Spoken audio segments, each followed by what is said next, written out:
Welcome to health and beauty programme. Present మనతో ఉన్నారు nutri health foundation chief officer ప్రముఖ doctor Deepti Harkar గారు. ఇక హెల్త్ కు సంబంధించిన కార్యక్రమాలు చేస్తూ ఆరోగ్యంపై ఎంతో మందిని అవగాహన కల్పిస్తున్నారు. ఆరోగ్యంతో పాటు బ్యూటీ కూడా ముఖ్యమని దీప్తి హర్కర్ గారు చెబుతూ ఉంటారు. ఇక న్యూట్రిషన్ గా మాత్రమే కాకుండా రాబోయే జనరేషన్ పిల్లలు, యువత ఆరోగ్యంగా ఉండేందుకు తీసుకోవాల్సిన జాగ్రత్తలపై అవేర్నెస్ కార్యక్రమాలు నిర్వహిస్తూ ఉంటారు. న్యూట్రీ హెల్త్ ఫౌండేషన్ లో ఆమెది కీలక పాత్ర అని మాత్రం చెప్పవచ్చు. ఇంకెందుకు ఆలస్యం, డాక్టర్ దీప్తి హర్కర్ గారిని అడిగి హెల్త్ అండ్ బ్యూటీ గురించి మరిన్ని విషయాలు తెలుసుకుందాం. Hi ma'am. హలో. మ్యామ్, ఈరోజు మన టాపిక్ వచ్చేసి జెస్టేషనల్ డయాబెటీస్, గర్భాధారణ సమయంలో మధుమేహం. ఏంటి మేడం, ఈ గర్భాధారణ సమయంలో మధుమేహం అనేది అసలు ఎందుకు వస్తుంది? అంటే వాటి లక్షణాలు ఏ విధంగా ఉంటాయి? గర్భధారణ సమయంలో మధుమేహం అనేది చాలా కామన్‌గా వచ్చే సమస్య అండి.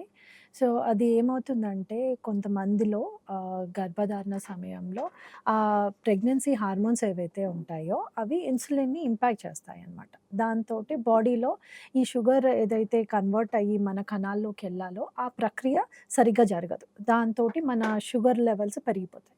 దాన్ని మధుమేహం, జెస్టేషనల్ డయాబెటిస్ అని అంటారనమాట. సో, ఇది ఎక్కువగా ఎవరిలో వస్తుంది అనంటే, ఆల్రెడీ ఇంతకుముందు ప్రెగ్నెన్సీలో డయాబెటిస్ వచ్చిన వాళ్ళకి, లేకపోతే బరువు ఎక్కువగా ఉన్న వాళ్ళకి, లేకపోతే ఫ్యామిలీ హిస్టరీ డయాబెటిస్ ఉన్న వాళ్ళకి, కొంచెం ఎక్కువ ఏజ్‌లో ప్రెగ్నెన్సీ వచ్చిన వాళ్ళకి, ఇట్లాంటి వాళ్ళకి ఇది కొంచెం ఎక్కువగా వచ్చే అవకాశాలున్నాయండి. అంటే ఇప్పుడు చూసుకున్నట్టయితే ఈ గర్భాధారణ మధుమేహం అనేది కూడా 2 ప్రాణాలకు సంబంధించింది. ఒకటి తల్లికి, ఇంకొకటి బేబీకి.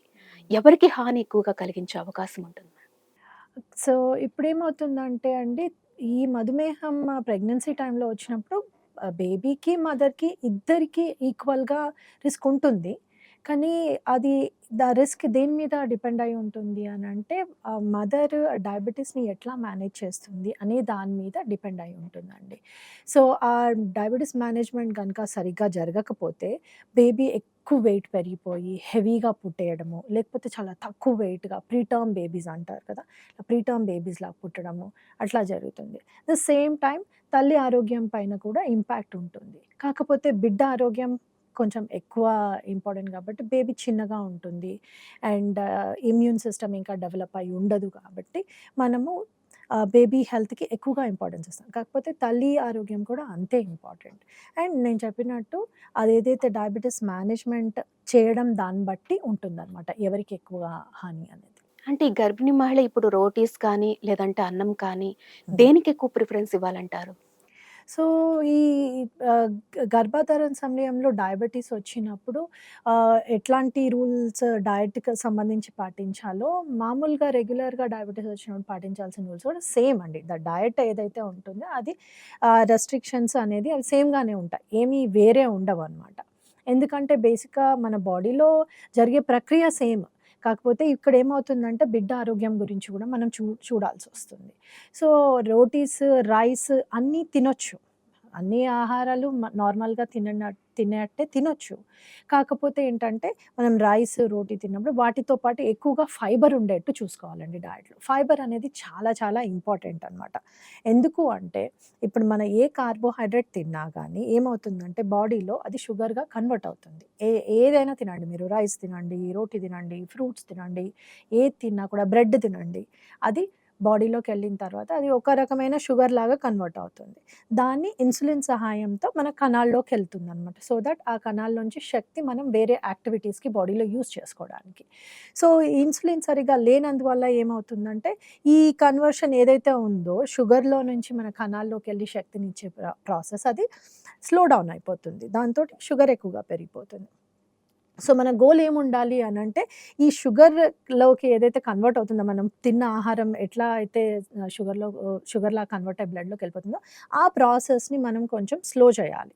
దానికి ఫైబర్ చాలా ఇంపార్టెంట్ అనమాట. ఇప్పుడు మనం తినే ఆహారానికి ఫైబర్ యాడ్ చేస్తే ఏమవుతుందంటే, ఆ release of sugars into the blood ఏదైతే ఉంటుందో, ఆ కార్బోహైడ్రేట్ షుగర్‌లోకి కన్వర్ట్ అయ్యే ప్రక్రియ ఏదైతే ఉంటుందో, అది స్లో డౌన్ అవుతుందనమాట. So, that's what we want. We want that slow conversion of carbohydrate carbohydrate into the sugars మన బ్లడ్లోకి. కాబట్టి రైస్ తింటున్నారా, రోటీలు తింటున్నారా, ఇంకా బ్రెడ్ తింటున్నారా అనేది కాకుండా దానితో పాటు సరైన ఫైబర్ ఉందా? ఇప్పుడు రైస్ తింటుంటే దాంతో పాటు కూరగాయలు, ఆకుకూరలు ఇట్లాంటివన్నీ ఉన్నాయా? రోటీ తింటుంటే దాంట్లో ఏ ఏ రకమైన ఫైబర్ ఉంది? అట్లాంటివి చూసుకోవడం మోర్ ఇంపార్టెంట్ అండి. అంటే రోటీ ఓకే. అన్నం పక్కన పెడితే హుహు. గర్భిణీగా ఉన్నప్పుడు ఇంకా ఏవేవో తినాలనిపిస్తది. హ్మ్. అలాంటప్పుడు స్నాక్స్ ఐటెమ్ పరంగా చూసుకోవాలనుకుంటే వాళ్ళకి ఏ చాయిస్ బెటర్ స్నాక్స్ పరంగా? స్నాక్స్‌లో ఏంటి అంటే ప్రోటీన్ ఎక్కువగా ఉండేటట్టు చూసుకోవాలండి. ప్రోటీన్ అనేది చాలా ఇంపార్టెంట్. ఎందుకంటే ఒకటి మనకి అది మసిల్ స్ట్రెంగ్త్‌నిస్తుంది అండ్ బేబీ డెవలప్ అవ్వడానికి కూడా అవసరం ఉంటుంది. కాబట్టి ప్రోటీన్ చాలా క్రూషియల్ రోల్ ప్లే చేస్తుంది ప్రెగ్నెన్సీలో జనరల్‌గానే. అండ్ స్నాక్స్‌లో ఏంటి అంటే ఇప్పుడు మనం చూసుకుంటే మఖానా ఉంది కదండీ! ఫూల్ మఖానా అంటారు. అది అట్లాంటివి. లేకపోతే పీనట్స్ అంటే పల్లీలు, లేకపోతే వేరే నట్స్ ఉంటాయి. అండ్ సాలడ్, కూరగాయ ముక్కలు, లేకపోతే పెరుగు ఇట్లాంటివి స్నాక్ టైమ్‌లో అంటే 4:00 జనరల్‌గా స్నాక్ తీసుకుంటారు కదా! ఆ టైంలో ఇట్లాంటివి తీసుకుంటే ఏమవుతుందంటే, ఈ కూరగాయలు ఇట్లాంటి వాటి వల్ల ఫైబర్ వస్తుంది. స్ప్రౌట్స్ అయినా పర్వాలేదు అవి కూడా తీసుకోవచ్చు. వాటిలో కూడా మంచి ఫైబర్ ఉంటుంది అండ్ ప్రోటీన్ ఉంటుంది. అండ్ పెరుగు it is also good probiotic and protein source. మళ్ళీ తర్వాత peanuts again they are very good protein source అవి కూడా. మఖానా లైట్‌గా ఉంటుంది అండ్ మంచి ప్రోటీన్ సోర్స్. ఇట్లాంటివి ఏవైనా స్నాక్‌గా తీసుకోవచ్చండి ప్రెగ్నెంట్ విమెన్. ఇప్పుడు మీరు మకానా చెప్పారు మీరుగా హ్మ్. మేడం. ఇప్పుడు చాలా మంది ఏం చేస్తారంటే ఇది ఫ్రై చేసేసి అందులో కాస్త కారం అని అట్లా కలుపుకొని హ్మ్. తింటారు. అది నార్మల్‌గా అలా తినటం బెటరా? ఇలా తినడం బెటర్ అంటారా? సీజనింగ్ ఏవైనా పర్వాలేదండి. ఇప్పుడు మఖానా ఏంటి అంటే అది చాలా దానికి టేస్ట్ ఉండదు. హ్మ్. ప్లెయిన్‌గా ఉంటుంది. ప్లెయిన్‌గా ఉంటుంది. సో, అవును. దానికి సీజనింగ్ అంటే మీరు కారం వేసుకోవచ్చు. ఉప్పు మటుకు కొంచెం చూసుకోవాలి. ఎందుకంటే గర్భిణీ స్త్రీల్లో ఆల్రెడీ డయాబెటిస్ ఉన్న వాళ్ళలో బ్లడ్ ప్రెషర్ పెరిగే అవకాశాలుంటాయి కాబట్టి ఉప్పు ఎక్కువగా ఉండకుండా చూసుకోవాలి. కాకపోతే వేరేవి చిల్లీ పౌడర్ అవ్వనివ్వండి, లేకపోతే చాట్ మసాలా అవ్వనివ్వండి, అట్లాంటివి ఏవైనా వేసుకోవచ్చండి. దాంతోటి ఏం ప్రాబ్లమ్ లేదు. అవి వేరే వాటితో కూడా మిక్స్ చేసుకోవచ్చు. లైక్ పీనట్స్‌తో కానివ్వండి, లేకపోతే ఆల్మండ్స్‌తో కానివ్వండి. అట్లాంటి వాటితోని కూడా మిక్స్ చేసి మిక్స్చర్ లాగా చేసి కూడా తీసుకోవచ్చండి. అది కూడా మంచిది. స్నాక్స్ పరంగా ఇంక పక్కన పెడితే మరి ఫ్రూట్స్ పరంగా హ్మ్. మరి వాళ్ళు ఏ ఫ్రూట్స్ తీసుకుంటే బెటరు? హ్మ్. సో, ఫ్రూట్స్ అగైన్ ఏంటి అంటే అండి, ఫ్రూట్స్‌లో కూడా 2 రకాలుగా ఉంటాయి. కొన్నేమో ఎక్కువగా షుగర్ కంటెంట్ ఉన్నవి ఉంటాయి. లైక్ మన మ్యాంగో, సీతాఫల్, సపోటా ఇవేంటి అంటే వాటిల్లో షుగర్ కొంచెం ఎక్కువగా ఉంటుందనమాట. సో, అవి అట్లాంటివి కొంచెం తగ్గించాలి. అండ్ మిగతావి ఇప్పుడు యాపిల్ ఉంది, ఇంకా జామ పండు ఉంది. అట్లాంటివేంటి అంటే పపాయ ఉంది. జనరల్‌గా మన దగ్గర పపాయ తినరు ఆ!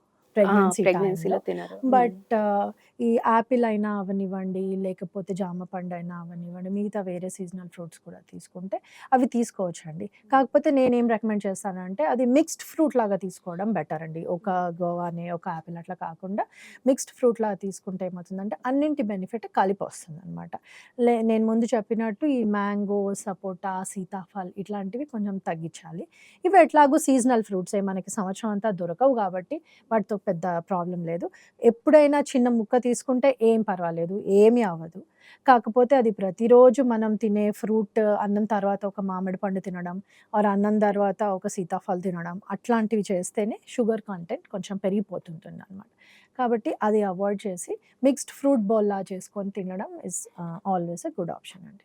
అంటే ఈ గర్భధారణ, మధుమేహం టైంలో మనం చూసుకున్నట్టయితే వ్యాయామం అనేది కూడా ఇంపార్టెంట్ అంటారా? అవునండి. ఎక్సర్‌సైజ్ ఇంపార్టెంటే అండి. ఏమవుతుందంటే ఇన్సులిన్ సెన్సిటివిటీ బాడీలో ప్రాపర్‌గా ఉంటుంది ఎక్సర్‌సైజ్ వల్ల. సో, ఎక్సర్‌సైజ్ చేయడం అనేది ఇంపార్టెంట్. కానీ ఇప్పుడు ఇక్కడ 2 కండిషన్స్ ఉన్నాయి. ఒకటి ఏంటంటే ప్రెగ్నెంట్ విమెన్. కాబట్టి వాళ్ళకి కొంచెం జాగ్రత్తగా ఎక్సర్‌సైజెస్ మనం ప్రిస్క్రైబ్ చేయాల్సి ఉంటుంది. వాకింగ్ ఈజ్ ఫైన్ అండి. The safest exercise is walking. కాకపోతే నేనేం రికమెండ్ చేస్తాను అంటే ఇట్లా జెస్టేషనల్ డయాబెటిస్ ఉండి మీరు ఎక్సర్సైజ్ ఒకటి స్టార్ట్ చేయాలనుకుంటున్నప్పుడు గో టు అన్ ఎక్స్పర్ట్. మీ డాక్టర్ ఎండోక్రైనాలజిస్ట్‌ని మీరు కలుస్తారు గదా! మీ షుగర్స్ చెక్ చేసుకోవడానికి దానికి. దాంతో పాటు ఒక ఫిజియోథెరపిస్ట్‌ని కలవండి. వాళ్ళేం చేస్తారంటే మీకొక రెగ్యులర్‌గా ఎక్సర్సైజ్ ప్యాటర్న్ ఇస్తారనమాట. ఏది సేఫ్ ఎక్సర్సైజెస్ ఇప్పుడు ఫస్ట్ 3 మంత్స్‌లో ఎట్లాంటి ఎక్సర్సైజ్ చేయొచ్చు, నెక్స్ట్ 3 మంత్స్‌లో ఎట్లాంటి చేయొచ్చు, యోగా ఎంతవరకు చేయొచ్చు? ఇప్పుడు యోగా చేయాలి అని చాలా చోట్ల చెప్తుంటారు ప్రెగ్నెన్సీ టైంలో.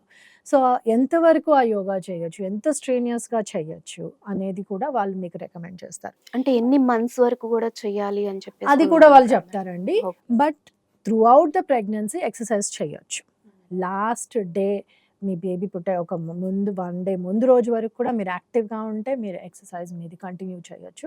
ఇన్‌ఫాక్ట్ అదే రికమెండ్ చేస్తారు డాక్టర్స్ అయినా, మేము డైటీషియన్స్ అయినా, ఫిజియోథెరపిస్ట్ అయినా ఎవరైనా అదే రికమెండ్ చేస్తారండి. యాక్టివ్‌గా ఉంటే ఏమవుతుంది అంటే డెలివరీ ఈజీగా అవుతుందనమాట. అందుకని we recommend active lifestyle. But make sure expert దగ్గరికెళ్ళి మీరు గైడెన్స్ తీసుకొని ఆ ఎక్సర్సైజ్ చేయడం బెటర్. ఏదో యూట్యూబుల్లో చూసి ఆర్ ఇన్‌స్టాగ్రామ్‌లో చూసి అట్లా కాకుండా ప్రాపర్‌గా ఒక ఎక్స్‌పర్ట్ దగ్గరికెళ్ళి మీరు సజెషన్ తీసుకొని ఎక్సర్సైజ్ స్టార్ట్ చేయడం బెటర్ అండి. సేఫ్.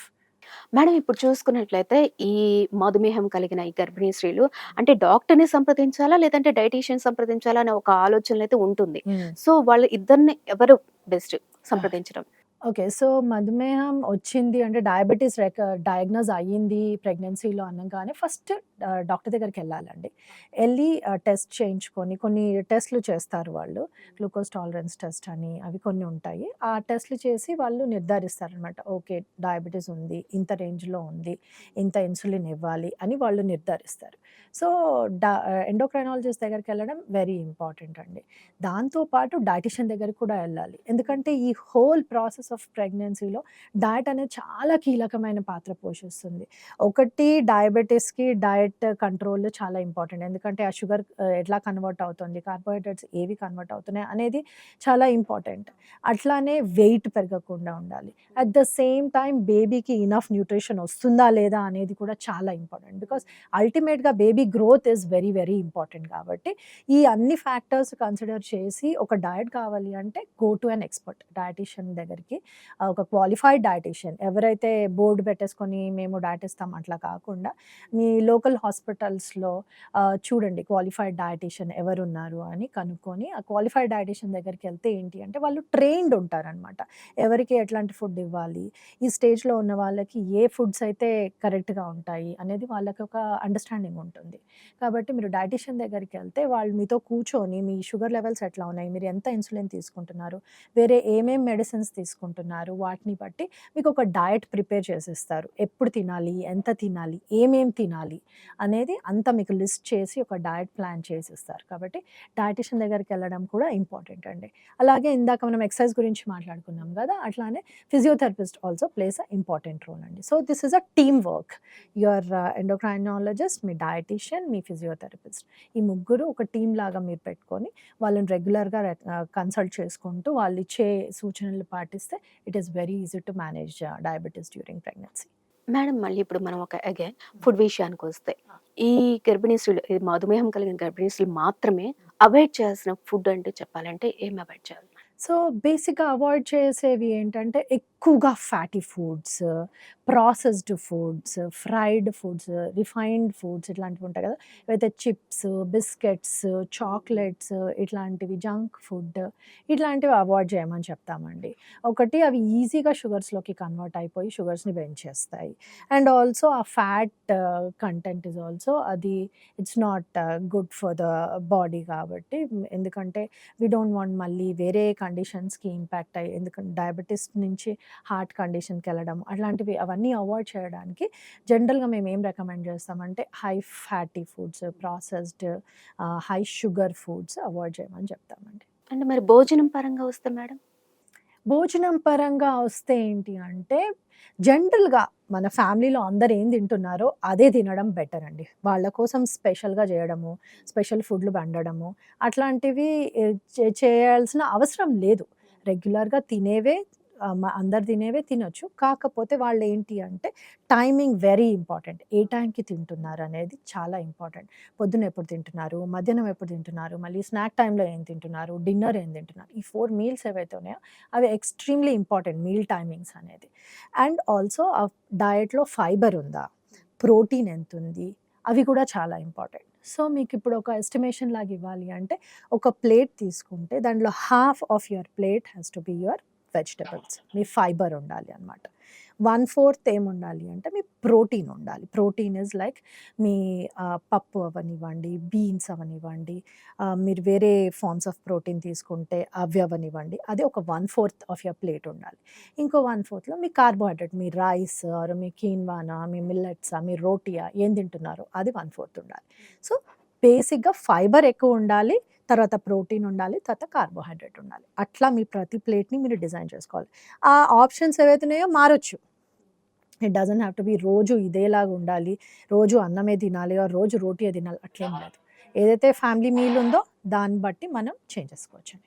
యాహ్! అయితే ఇప్పుడు ఓకే మేడం. ఇప్పుడు మీరు చెప్పిన దాంట్లో మాక్సిమం వెజిటేరియన్ పరంగా అట్లా చెప్పారు. చాలా మంది గూడా నాన్ వెజిటేరియన్ ఫేవరెట్స్ ఉంటారు కాబట్టి, సో, ఓకే. నాన్ వెజ్ అనంగానే ఒక బలమొస్తది. సీ ఫుడ్ అనంగానే ఒక ఇదొస్తది అని ఒక అపోహలో ఉన్నారు.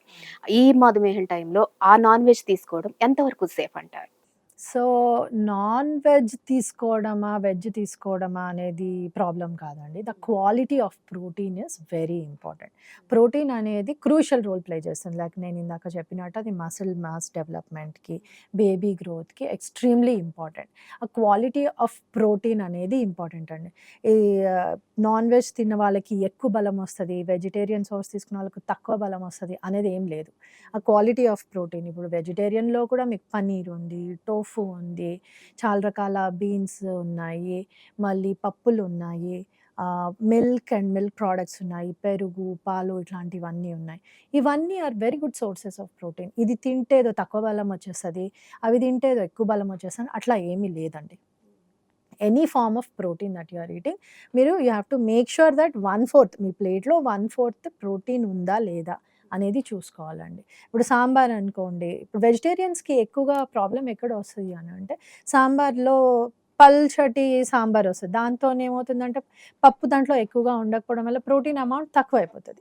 అది ప్రాబ్లమ్ వస్తది అక్కడనమాట. దాని బదులు కొంచెం థిక్‌గా ఉండే పప్పుల్లాంటివి తీసుకోవడము, బీన్స్ తీసుకోవడము, లేకపోతే పన్నీర్ లాంటివి తీసుకోవడం, అట్లాంటివి మఖానా కూడా అండి చాలా మంచి సోర్స్ ఆఫ్ ప్రోటీన్ వెజిటేరియన్స్‌కి. సో, అట్లా నాన్ వెజ్జే తినాలి అని ఏమి రూల్ లేదు. ఈ ప్లాంట్ బేస్డ్ ప్రోటీన్స్ కూడా చాలా ఉన్నాయి. అండ్ చాలా తీసుకోవచ్చు. దానివల్ల ఏమీ నష్టం జరగదండి బేబీకి కానీ, మదర్‌కి గానీ. డెలివరీ తర్వాత ఈ మధుమేహం అనేది కంప్లీట్‌గా తగ్గిపోతుందా? లేదంటే లైఫ్ లాంగ్ మెడిసిన్ వాడాల్సొస్తదా? ఏంటి మేడం? సో, డెలివరీ తర్వాత మోస్ట్ ఆఫ్ దెమ్‌కి తగ్గిపోతుందండి. ఈ ప్రెగ్నెన్సీ టైమ్‌లో ఆ ప్రెగ్నెన్సీ హార్మోన్స్ ఎఫెక్ట్ వల్ల ఇన్సులిన్ ఇంపాక్ట్ అయ్యి కొంచెం అట్లా అవుతది గానీ, ప్రెగ్నెన్సీ అయిపోగానే బేబీ పుట్టగానే తగ్గిపోతది జెస్టేషనల్ డయాబెటిస్ అనేది.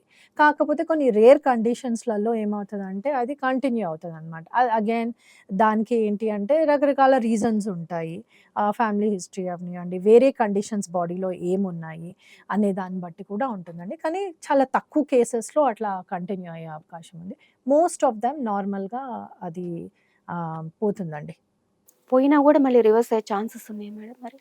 మళ్ళీ ప్రెగ్నెన్సీ వచ్చినప్పుడు వాళ్ళకి రిస్క్ ఎక్కువగా ఉంటుంది. ఇందాక మనం ఫస్ట్ మాట్లాడుకున్నట్టు ఎవరికి ఎక్కువగా రిస్క్ అంటే ఆల్రెడీ ఫస్ట్ టైమ్ ప్రెగ్నెన్సీలో డయాబెటిస్ వచ్చిన వాళ్ళకి సెకండ్ టైమ్ కూడా వచ్చే అవకాశాలు ఎక్కువగా ఉంటాయి.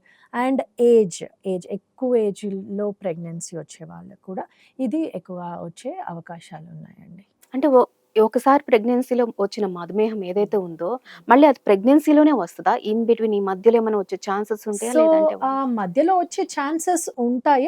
అది depends on the family history, life style, మీ తినే ఫుడ్ ఎట్లా ఉంది, మీ లైఫ్ స్టైల్ ఎట్లా ఉంది, మీ స్ట్రెస్ లెవెల్స్ ఎట్లా ఉన్నాయి, వాటన్నిటి మీద ఇంపాక్ట్ అయ్యి ఉంటుందండి. సో, ఆ మధుమేహం అప్పుడొచ్చిన డయాబెటిసే మళ్ళీ రివర్స్ అయ్యి వస్తుందా మధ్యలో అనేది కాదు. It's called a different kind of diabetes అనమాట. అది దాన్ని జెస్టేషనల్ డయాబెటిస్ అంటారు కదా! దీన్ని డయాబెటిస్ మెలిటస్ టైప్ 2 డయాబెటిస్ అని అంటారనమాట.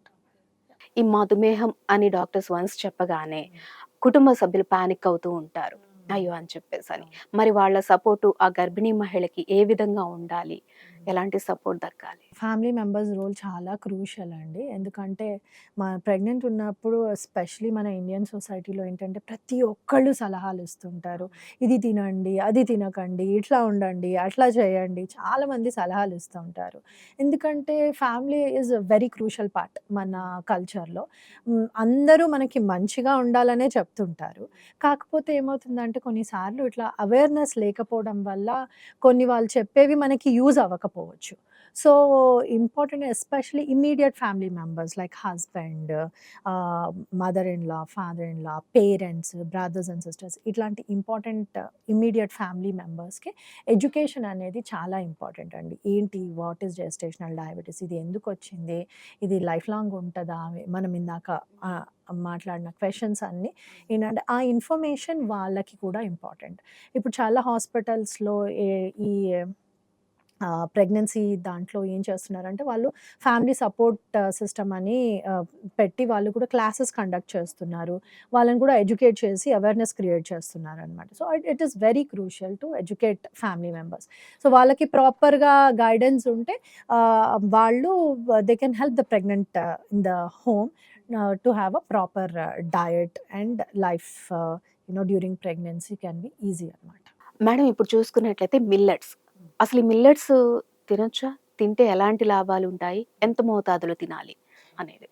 సో, ప్రెగ్నెన్సీ టైంలో మిల్లెట్స్ చాలా మంచి ఆప్షన్ అండి. ఎందుకంటే అది కార్బోహైడ్రేటే మిల్లెట్స్. కాకపోతే దాంట్లో ఫైబర్ కంటెంట్ చాలా ఎక్కువగా ఉంటుందనమాట. సో, మీరు సామలు ఆర్ రకరకాల మిల్లెట్స్ రాగి ఉంది.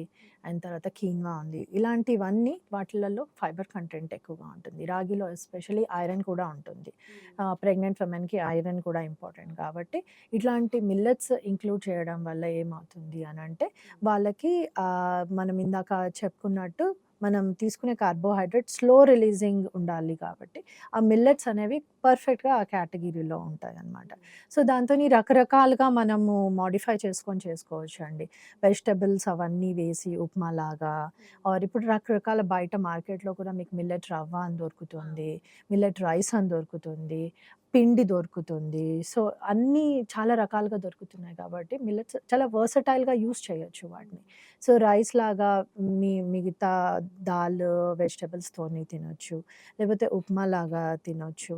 లేకపోతే ఆ మిల్లెట్ ఏదైతే ఉంటుందో పిండి దానితో మీకు రోటీ పిండిలో కలిపి తీసుకోవచ్చు. అట్లా రకరకాలుగా తీసుకోవచ్చు.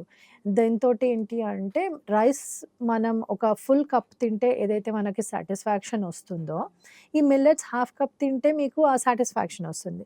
ఎందుకంటే దాంట్లో ఫైబర్ ఎక్కువగా ఉంటది కాబట్టి మీరు కొంచెం తినగానే మీకు కడుపు నిండిన ఫీలింగ్ వస్తదనమాట. అందుకని చెప్పేసి మిల్లెట్ లాంటివి తీసుకుంటే ఏమవుతుందంటే తొందరగా ఆకలవ్వడము అట్లాంటివి ఉండవనమాట. ఇది జెస్టేషనల్ డయాబెటిస్ వాళ్ళకే కాదండి. మామూలు రెగ్యులర్‌గా డయాబెటిస్ ఉన్న వాళ్ళకి గూడా మిల్లెట్స్ అనేది చాలా మంచి ఆప్షన్. డయాబెటిస్ ఉన్న వాళ్ళకే కాదు యాక్చువల్లీ ఇన్‌ఫాక్ట్ ఎనీబడీ ఎవరికైనా గానీ మిల్లెట్స్ చాలా మంచి ఆప్షన్ అండి. దాంట్లో మంచి న్యూట్రియంట్స్ ఉంటాయి.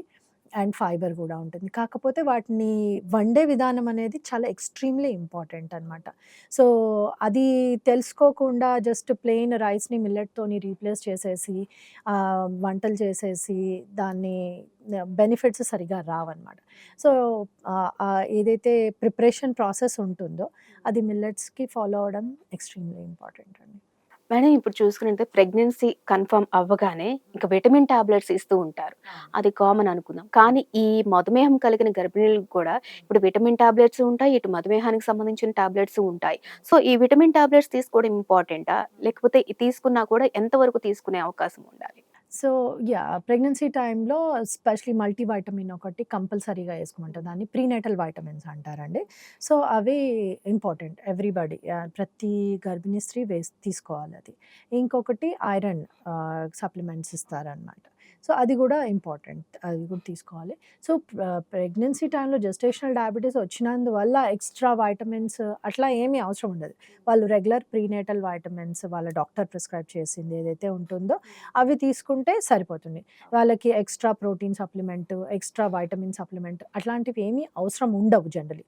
అంటే కొన్ని కేసెస్‌లో ఏమవుతదంటే ఆ ప్రెగ్నెంట్ వుమెన్‌కి వేరే హెల్త్ కండిషన్స్ వల్ల వాళ్ళు ఎక్కువగా తినలేకపోవడము, వాళ్ళ ఫుడ్‌లో ఇనఫ్ ప్రోటీన్ రావడము రావట్లేదు అన్నప్పుడు అట్లాంటి టైంలో ఆ డాక్టర్, డైటీషియన్ వాళ్ళని కన్సల్ట్ చేసినప్పుడు వాళ్ళు చెప్తారు మీకు, లేదండి మీరు తింటున్నారు గానీ మీకు ప్రోటీన్ సరిపోవట్లేదు మీ డేలో. సో, మీకు సప్లిమెంట్ కావాలి అని చెప్తారు వాళ్ళు. అండ్ అవి స్పెసిఫిక్ సప్లిమెంట్స్ ఉంటాయండి. ఏదంటే అది మార్కెట్ నుంచి ఎళ్లి కొనుక్కోవడానికి లేదు. షుగర్ కంట్రోల్డ్‌గా ఉండేట్టు అట్లా వాళ్ళు చూసి స్పెసిఫిక్‌గా మీకు రికమెండ్ చేస్తారు. ఎంత ప్రోటీన్ సప్లిమెంట్ తీసుకోవాలి, ఈ రెగ్యులర్ వైటమిన్స్ ఎంత తీసుకోవాలి, అది మీ డైటీషియన్ మీకు రికమెండ్ చేస్తారు. దాన్ని బట్టి మీరు తీసుకోవచ్చండి. కాకపోతే జనరల్లీ ఏంటి అంటే ప్రెగ్నెన్సీలో డయాబెటిస్ వచ్చినంత మాత్రాన ఎక్స్‌ట్రా వైటమిన్స్ తీసుకోవాలి, సప్లిమెంట్స్ తీసుకోవాలని రూల్ ఏం లేదండి.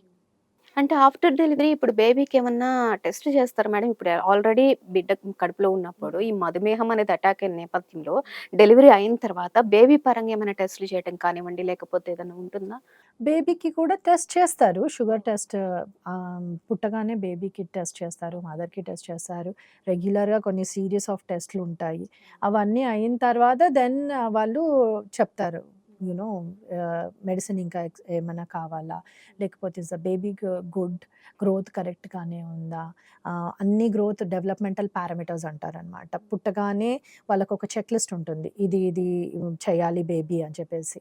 సో, అవన్నీ డెవలప్‌మెంటల్ క్యారెక్టరిస్టిక్స్ మీట్ అయ్యారా లేదా బేబీస్ అనేది చెక్ చేసుకొని, అప్పుడు వాళ్ళు బేబీకి సేఫ్ అని తెలిసినప్పుడే మనకి హ్యాండ్ ఓవర్ చేస్తారండి.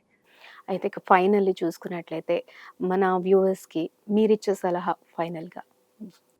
ఈ ప్రెగ్నెన్సీ టైంలో డయాబెటిస్ మేనేజ్మెంట్ ఏదైతే ఉందో అది ప్రాపర్‌గా మీరు డయట్ తీసుకొని, మీరు కరెక్ట్ ఎక్సర్సైజ్ ఏదైతే మీ షెడ్యూల్ ఉందో అది పాటించి, మీ డాక్టర్ సలహాలు పాటిస్తే అది మేనేజ్ చేయడం చాలా సులువండి.